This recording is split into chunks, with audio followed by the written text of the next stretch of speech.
It is time for another spooky story.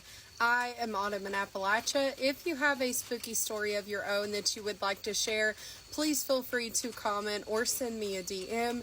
Make sure as well to add me on Facebook, same handle, Autumn in Appalachia. Without further ado.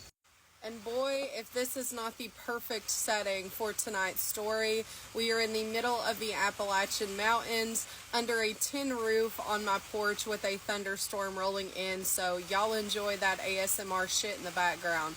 This story comes from Kayla, and it packs a punch, let me tell you. Kayla's story took place in the middle of summer around 1 or 2 in the morning while she was driving through the Kennesaw Mountain National Battlefield Park in Georgia.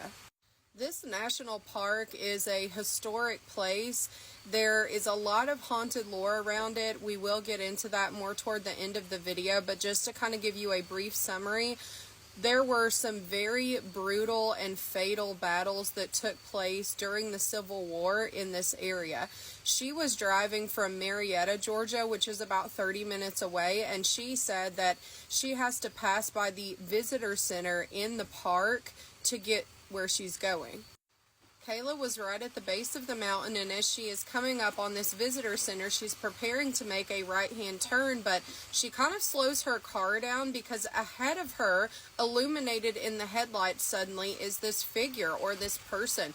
She really didn't even question it when she first saw it from a distance because there are folks that do Civil War reenactments in that area, and so she immediately assumes because of how they are dressed that this man had to be one of the reenactment actors and that he may be camping in the area.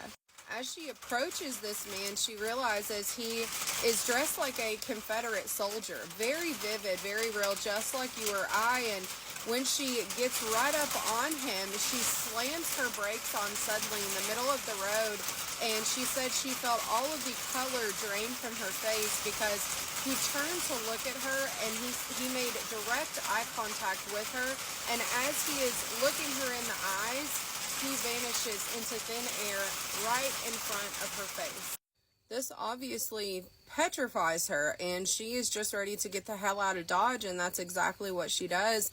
She doesn't even know what to make of it. She had never seen anything like this before, especially nothing that real. Like, she thought it was an actual person standing there in the road looking at her, and she eventually opens up to a friend, and the friend's like, oh no, like, this place is like notoriously haunted, and the friend even shares some of her own paranormal experiences at that area. Looking up the history of this area, it's understandable why there would be so much haunted lore, so many compelling stories. Kayla's definitely not alone in her experience. Now, I briefly touched on this at the beginning, but there was a battle in the Civil War, the Kennesaw Mountain Battle. It was in 1864. There were heavy casualties that took place, and to this day, visitors and locals have reported all kinds of paranormal sightings. Folks have reported seeing the ghosts of soldiers, Union and Confederate soldiers. Some of them look to be wounded or missing limbs. Some look kind of transparent. Others look much like what Kayla saw, very opaque and real, like a person. People are also reported to have said that while in the area, they are suddenly hit with a very pungent smell of gunpowder or blood. There are also multiple reports of people hearing cannon fire or gunfire while there are not any sort of like Civil War reenactments going on. Ghost deer and the legend of Old Green Eyes, it's known locally. People say that if you're in the park after dark at night, these green glowing eyes just kind of follow you around and harass you, and they don't quite know if it's like the glowing eyes of a soldier who lost his life there or something else entirely. Regardless, spooky happenings and a very creepy experience. I hope to God I never see anything like that. Y'all stay tuned for some more spooky stories.